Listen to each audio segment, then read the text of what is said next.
India aspires to be a superpower by then, and India has a blueprint ready for the next 25 years leading to 2047. India is making significant strides to become an economic superpower. And India, under the leadership of Prime Minister Modi, harness its huge potential and its almost unlimited human resources to become a global superpower.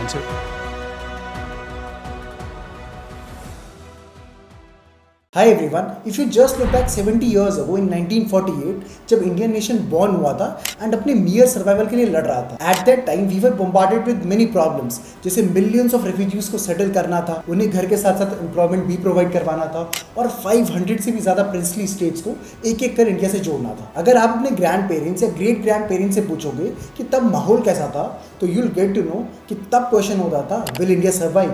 And now 75 years down the line that fearful question is replaced by a hopeful one. Will India become a superpower and join the likes of USA, China and Russia? तो आज की video इसी topic पर होने वाली है जिसमें हम समझेंगे कि क्यों इंडिया को नेक्स्ट सुपर पावर कहा जाता है एंड इंडिया इस स्टेटस को कैसे अचीव कर रहा है. फर्स्ट ऑफ ऑल हम ये समझ लेते हैं कि सुपर पावर कहते किसे. जब भी कोई कंट्री इतनी पावरफुल हो जाए कि वो वर्ल्ड में होने वाले इवेंट्स को इन्फ्लुएंस या कंट्रोल कर सके in any way, whether military wise और इकोनॉमी वाइज, तो उसको एक सुपर पावर कहा जाता है. जैसे at present US is a super power because इनकी military and economic capabilities world की बाकी सभी कंट्रीज से सुपीरियर है. And just to let you know, super power multiple countries भी हो सकती है. And to become a super power in true sense, a country needs military, geopolitical, technological and economic factors in its favour. Now let's see how these factors are making India's position strong to become the next superpower. Size of the economy, rate of growth and energy production are the three most important economic factors that decide the fate of any nation. Firstly discuss करते हैं India की economy के size के बारे में.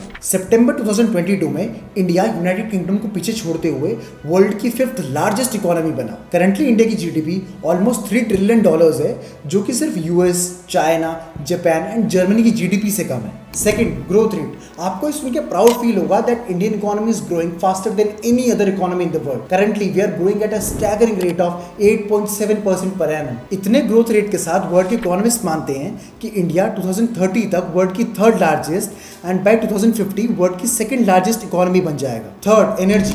Energy is the most critical component of a countries economic development. Currently India में जो energy produce होती है उसका 77% प्रोडक्शन नॉन रिन्यूएबल सोर्सेज से आता है, for example coal, and rest 23% production renewable sources से, जैसे कि hydro power, solar energy and wind energy. Indian government का टारगेट है कि 2030 तक रिन्यूएबल सोर्सेज से एनर्जी प्रोडक्शन को 23% से बढ़ाकर 50% तक करना है. ऑल्सो हम कार्बन एमिशंस कम करने पर भी काम कर रहे हैं. We are aiming for 45% less carbon emissions by 2030 and 2070 तक हम एक ऐसी कंट्री बन जाएंगे जो नेट जीरो कार्बन एमिशन करेगी. अब रही बात कि हम कार्बन एमिशन कम कर क्यों रहे हैं. द फर्स्ट रीजन इज कि कार्बन हेल्थ के लिए हार्मफुल होता है, तो ये टारगेट अचीव करने पर कंट्री के लोगों की हेल्थ में पॉजिटिव इंपैक्ट होगा. द सेकंड रीजन इज कि इससे हम अपने क्लाइमेट को प्रोटेक्ट कर पाएंगे. एंड लास्टली, इससे इंडिया में इन्वेस्टमेंट अपॉर्चुनिटीज भी क्रिएट होंगी, बिकॉज आजकल जो बड़े बड़े इन्वेस्टर्स होते हैं वो ऐसी कंट्रीज में फंड्स इन्वेस्ट करना पसंद करते हैं जो क्लाइमेट चेंज पर भी ध्यान दे रहे हो. एंड कार्बन एमिशंस को रिड्यूस करके हम ऐसी इन्वेस्टमेंट अपॉर्चुनिटीज को अट्रैक्ट कर रहे हैं. ये तो थे economic factors. Now let's understand what are the military factors that are helping us to become a super power. First, military strength. Military strength की बात करें तो इंडियन आर्म्ड फोर्सेस 2 ब्रांचेस में डिवाइडेड है. First one is Indian military and second is paramilitary. जहां Indian army के पास 1.4 million soldiers हैं, वहीं पैरामिलिट्री में 1 million soldiers. And Indian military China के बाद वर्ल्ड की 2nd largest active military force. And Indian air force की बात करें तो वो भी वर्ल्ड की 4th लार्जेस्ट एयरफोर्स है. Second, Indian army capabilities.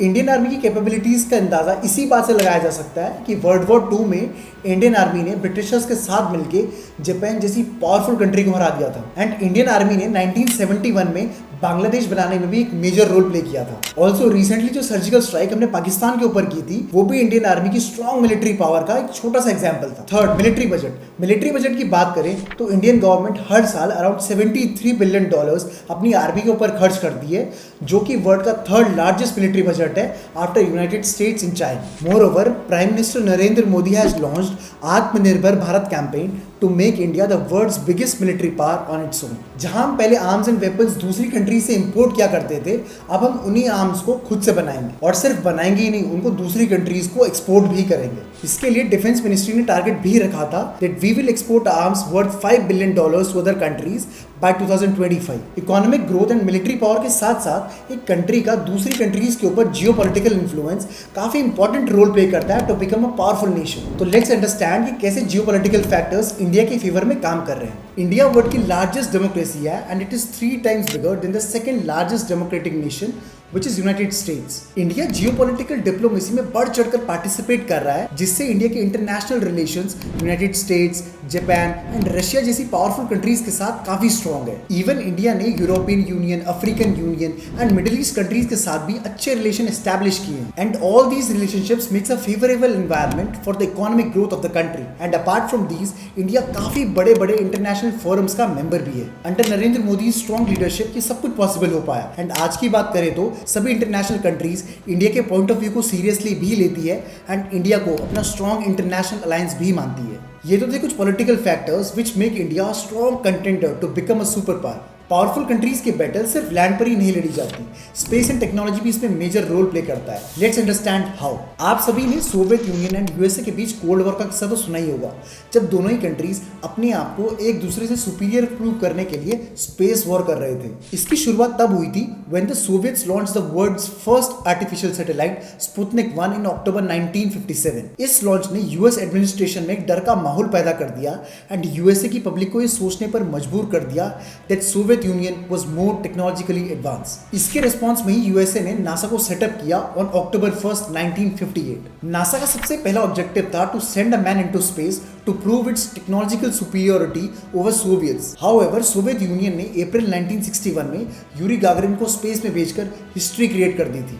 But USA इसमें ज्यादा पीछे नहीं रहा और इसके एक साल बाद इन 1962 यूएसए ने भी जॉन ग्लेन को स्पेस में भेजा एंड सोवियट्स की बराबरी की। सोवियट्स की स्पेस टेक्नोलॉजी में अर्ली सक्सेस को देखकर ही उस टाइम के American president John F Kennedy ने अपोलो मिशन को स्टार्ट किया था। ये वही मिशन था जिसने नील आर्मस्ट्रांग को मून पर लैंड करने वाला फर्स्ट पर्सन बनाया और इस मिशन के साथ ही यूएसए ने इस कोल्ड वॉर को जीता और पूरी दुनिया को दिखाया that they are superior in space technology. यहाँ पर समझने वाली बात यह है कि स्पेस पावर डेवलप करना भी सुपर पावर होने का एक स्ट्रॉन्ग कैरेक्टरिस्टिक माना जाता है। नाउ इंडिया में इसरो हमारे स्पेस मिशंस के लिए रिस्पॉन्सिबल होता है, जो कि स्पेस टेक्नोलॉजी के फील्ड में कंटिन्यूअसली आगे बढ़ रहा है। Now let's see some of the achievements of ISRO. ISRO first space agency थी जिसने मून में चंद्रयान 1 को भेजकर पानी का पता लगाया था। इसके साथ ही इंडिया ऐसी 5th कंट्री थी जिसने सक्सेसफुली स्पेस क्राफ्ट को मून पर भेजा था। इसरो ने मार्स मिशन लॉन्च किया था एंड अपने स्पेस क्राफ्ट मंगलयान को फर्स्ट अटेम्प्ट में ही मार्स पे भेज दिया था। इवन ये मिशन पूरे वर्ल्ड का सबसे चीपेस्ट इंटरस्पेस प्लेनेटरी मिशन था।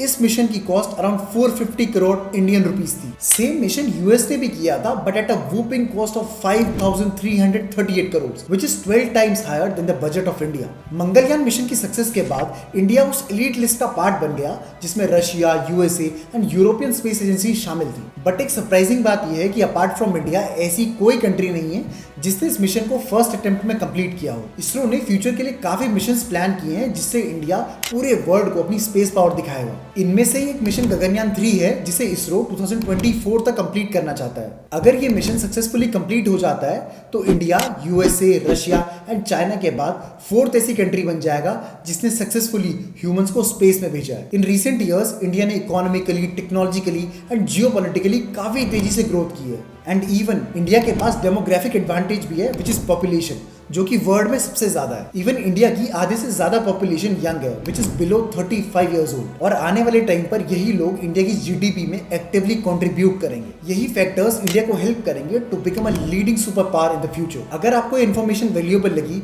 और आप चाहते हैं कि हम ऐसी वीडियोस फ्यूचर में भी बनाएं तो please write down in the comments below and do subscribe to the channel for more such insightful videos.